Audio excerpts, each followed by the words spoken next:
En La Vuelta al Día en 80 Mundos de Julio Cortázar hay una sección bastante sorprendente llamada Diálogo con maoríes, donde hay un diálogo no con los maoríes, sino sobre los maoríes. Voy a leer el segmento en el que verdaderamente intervienen los maoríes. Polanco no estaba enterado, pero Carac lo dejó en la ignorancia y en cambio insistió en la elasticidad de que podían ser capaces dos nociones o evidencias contrarias, que según él se situaban binariamente por pura pereza vital, por no hacerle caso al guarda. Le citó una frase de Lezama Lima: un médico nuestro solo aprecia dos ritmos cardíacos, escribe Lezama. Allí donde un médico chino logra encontrar 400 sonidos bien diferenciados. A Polanco 400 sonidos le parecían demasiados, pero Carac despreció su reparo por literal. Si no sos capaz de apreciar el sentido de este apotegma amarillo... Bueno, es que en realidad no sé si en aquel tiempo ya se había ensordecido el fonema. Antes era amarillo y eso queda solo en algunas... queda solo en Córdoba, creo, y en otras regiones, pero no en Buenos Aires propiamente. No sé si debería leerlo a la porteña, tampoco. Bueno, en fin. Si no sos capaz de apreciar el sentido de este apotegma amarillo, lo cual seguramente es un anacronismo, reflejándose en un espejo cubano, observó compadecido. Entérate por lo menos de cómo pasan cosmogónicamente del caos al espacio los maoríes. Sí, los maoríes, esos atrasados con la cara llena de tatuajes. Ahí donde los ves han intuido que entre la confusión original y el orden previo a la concepción de un tiempo y un espacio racionales, no hay nuestro fulminante Fiat Lux y un ponerse a fabricar en serie la creación. Sospechan que ya del caos a la materia hay un proceso sutilísimo y tratan de figurarlo cosmogónicamente. Te advierto que ni siquiera llegan a la materia porque son tantas las fases preliminares que uno ya está cansado en los aprontes. Me limitaré a enumerarte los pasos entre lo caótico y un primer estado que hará posible la creación y la especialización de la materia, digamos, entre un caos y un espacio antropológico. Vos contá con los dedos y verás que de alguna manera los 400 sonidos del chino no son nada al lado de esto. ¿Pero vos de dónde sacás esos datos? Preguntó estupefacto Polanco. De un libro que me prestó Bud Fleckel y que ya le devolví. Los primeros pasos maoríes hacia la creación son los siguientes. Hay el vacío original, y a ese vacío le siguen el primer vacío, el segundo vacío, el vasto vacío, el extendidísimo vacío, el seco vacío, el vacío generoso, el vacío delicioso, el vacío atado, la noche suspendida, la noche fluyente, la noche gimiente, la hija del sueño intranquilo, la alborada, el día permanente, el día brillante y por último el espacio. Dios querido, dijo Polanco. Comprenderás que la traducción es un tanto libre, explicó modestamente Carac, teniendo en cuenta que esas cosas se llaman tepotequi, tepoguahua y otros fonemas por el estilo. Bueno, pues se queda tan tranquilo Cortázar con esto. Al igual que en todo el libro, lo que tenemos son apuntes sueltos de cosas que le llaman la atención, pero con las que no podemos aprender nada, porque al igual que con las imágenes, no aparece, al igual que ocurre con las imágenes de este collage, no aparece la fuente. Voy a darla, y por eso vamos a presentar a Edward Shortland, que por cierto tiene un artículo en Wikipedia basado en dos biografías, una antigua y una moderna. La antigua, que está aquí enlazada, el Dictionary of National Biography, tiene una biografía en este diccionario escrita por Sidney Lee en 1897, está en el volumen 52, publicado en Londres por Smith, Elder y compañía, 1897, ya lo digo. donde lo que se dice fundamentalmente es que llevó una vida tranquila, una vida muy tranquila, que fue nombrado, que es un escritor neozelandés, pero que nació en Causlands, en Devonshire, en 1812, y que en Nueva Zelanda fue nombrado protector de los aborígenes. Testimonió hizo de testigo en algunas reclamaciones de tierra, hizo lo que se esperaba de un protector de los aborígenes. Escribió que sepa Sidney Lee. En realidad un segundo. Decían que estaba firmado por Sidney Lee, pero aquí la firma es otra. Es C.A.H., que corresponde a Charles Alexander Harris. O sea, estaba mal atribuida la biografía. La biografía es de Charles Alexander Harris. Y procede, y a su vez, las fuentes para esta biografía son las noticias de Auckland en 1893. Murió en 1893, así que estamos hablando obviamente de sus necrológicas, y además dice sus propias obras y los registros oficiales. En cuanto a sus propias obras, lo que tenemos es los distritos sureños de Nueva Zelanda, los distritos meridionales de Nueva Zelanda, publicado en Londres en 1851, Tradiciones y supersticiones de los neozelandeses, Londres 1854, y Religión y mitología maoríes, Londres 1882. Y añade Charles Alexander Harris, añade, parece ser, aparentemente también publicó en Nueva Zelanda, pero eso no lo saben porque solo se enteran de lo que se publica en Londres. Parece ser que también publicó en Nueva Zelanda un libro llamado Cómo aprender maorí. Cómo aprender maorí. Bueno, y efectivamente, desde esta perspectiva basada en lo que hay en Londres y lo que se puede consultar en Londres, pues le da a Harris para decir que llevó después de decir esto de que intervino en reclamaciones de tierra, etcétera, dice, esto es simplemente una muestra del trabajo tranquilo que hizo entre los nativos por muchos años. Pero, sin embargo, en la biografía moderna, que también está enlazada en el artículo de Wikipedia, en el Oxford Dictionary of National Biography, tenemos un artículo escrito por Jane Tucker, donde lo que se nos dice, sorprendentemente, en contraposición con este supuesto trabajo tranquilo con los aborígenes, con los indígenas, y sirviendo de intermediario entre los aborígenes y entre los colonialistas, y en fin, también aparte de su trabajo de antropólogo, de estar aprendiendo de ellos y consignando monografías, lo que sabía de su lengua, de su religión, pues resulta que, según Jane Tucker, en 1860 se fue con Garibaldi y participó en la expedición de los 1000 con Garibaldi, y luego volvió tranquilamente a Inglaterra. Pero bueno, es desde luego un relámpago de aventura en una biografía en la que esto no se esperaba, dentro de lo aventurero que ya es de por sí irse con los maoríes de Nueva Zelanda. Pero bueno, quiero decir, no parece más aventurero irse. En realidad sí lo es. Los maoríes estaban muy tranquilos ahí en Nueva Zelanda y Garibaldi estaba en pie de guerra. Bueno, pues parece ser que tuvo este relámpago aventurero y se fue con Garibaldi.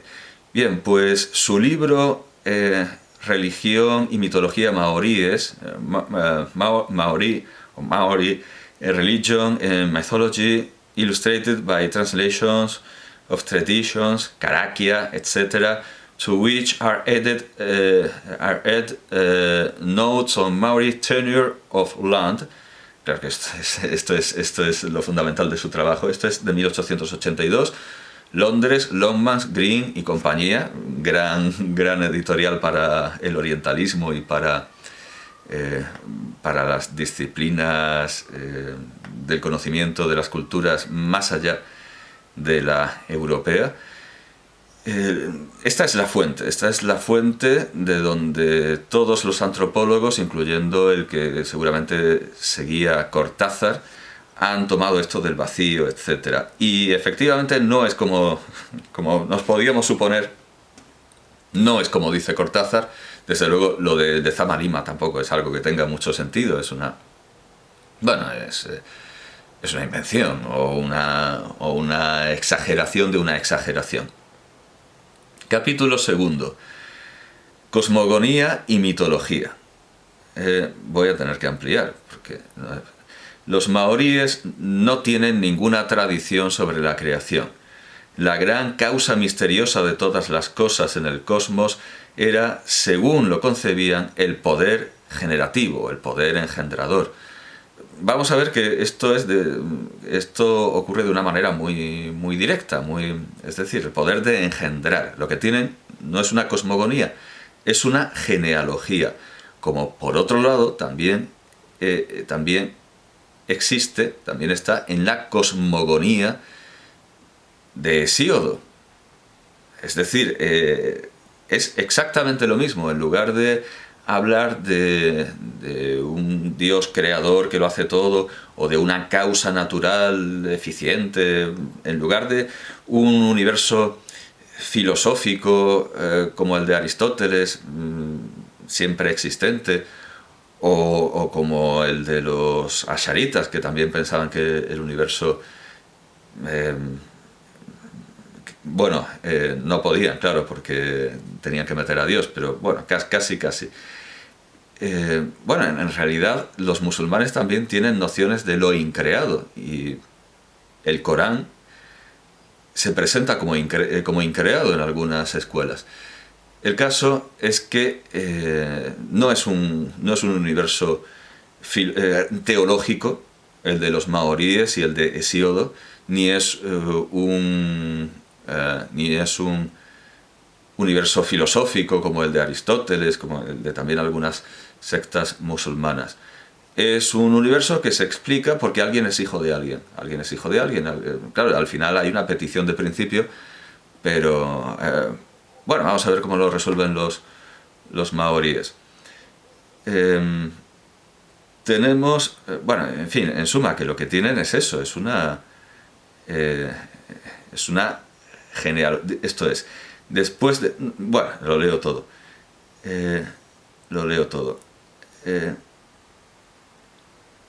La gran causa misteriosa de todas las cosas existentes en el cosmos era, según lo concebían, el poder generativo, comenzando con un primitivo estado de oscuridad.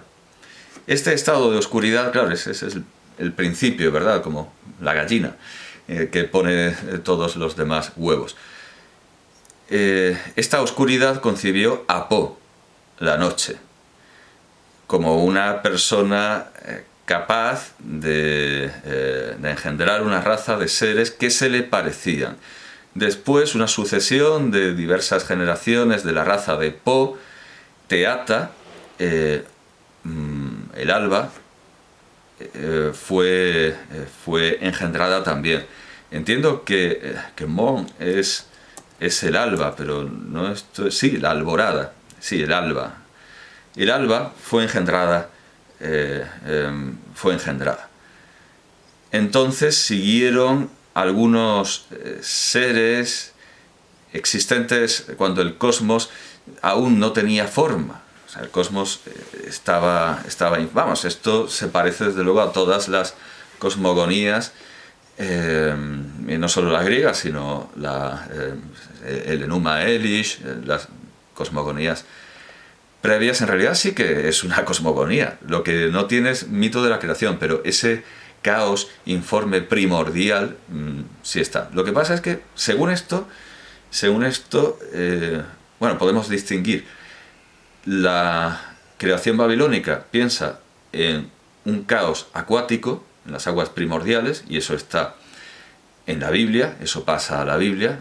El caos es acuático y Dios separa las aguas del cielo de la tierra, pero eso básicamente es agua, en tanto que los griegos piensan en el cielo, en la oscuridad del cielo, no tanto en la oscuridad no tanto en la oscuridad de las aguas, o al menos eso es lo que parece, por lo que dice Hesíodo. Bien, pues nace el alba, y entonces tenemos un cosmos informe, o sea, no es un cosmos, porque el cosmos es orden precisamente, tenemos un caos. El cosmos estaba sin forma y vacío, o sea, que es lo que significa cielo. Después vino Rangi, el cielo, y Papa, la tierra, pues como he dicho la cosmogonía, como en la teogonía, perdón, como en la teogonía de Hesíodo. Vamos, la cosmogonía de la teogonía.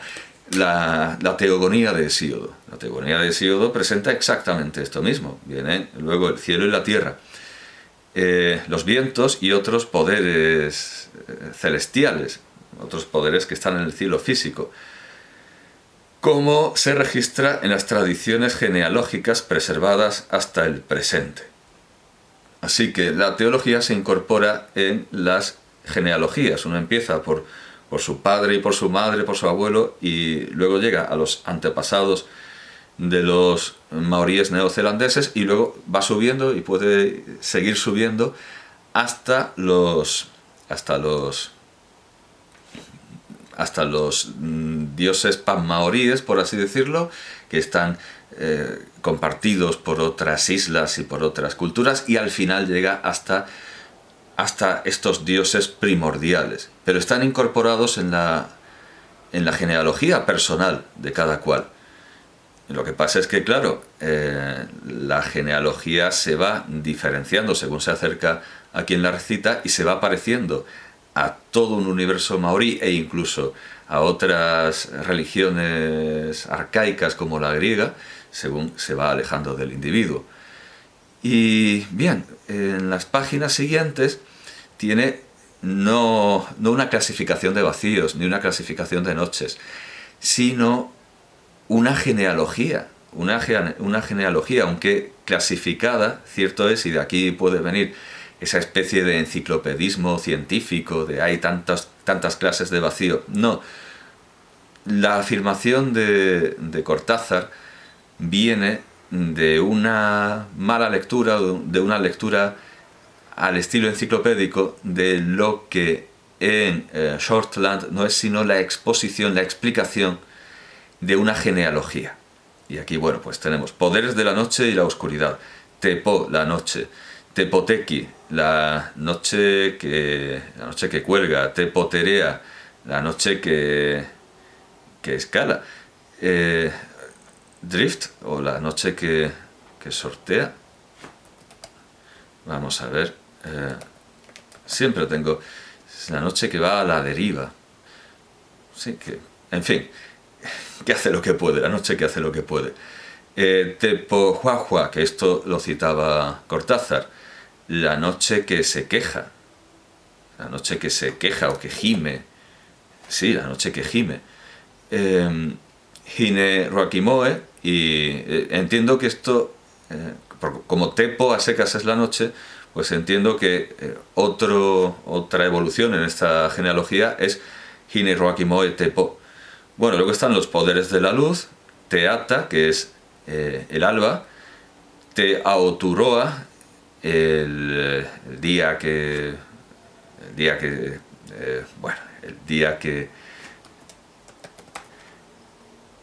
cumplido, el día completo. Bueno, después viene Teaomarama, que es el día brillante, y Huaitua, que es propiamente el espacio.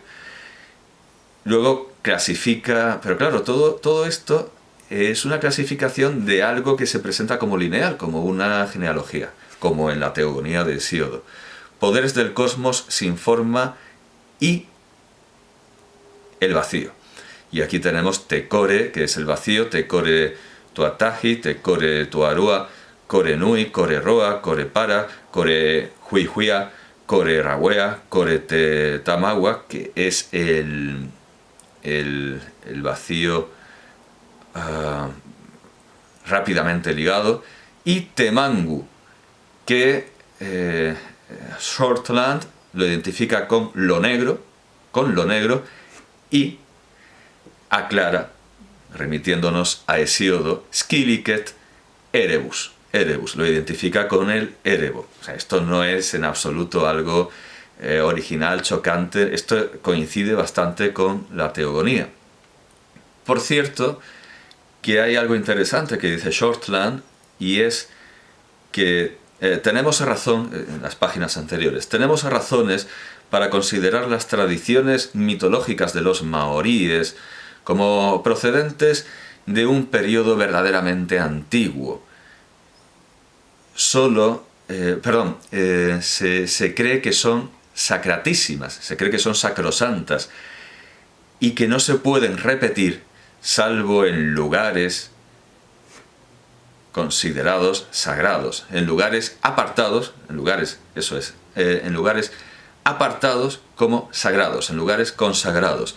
Y en cambio, los occidentales de la Vuelta al Día en 80 Mundos hablan de esto, pues no sé, en un colectivo o en un café. Vamos a ver en qué lugar.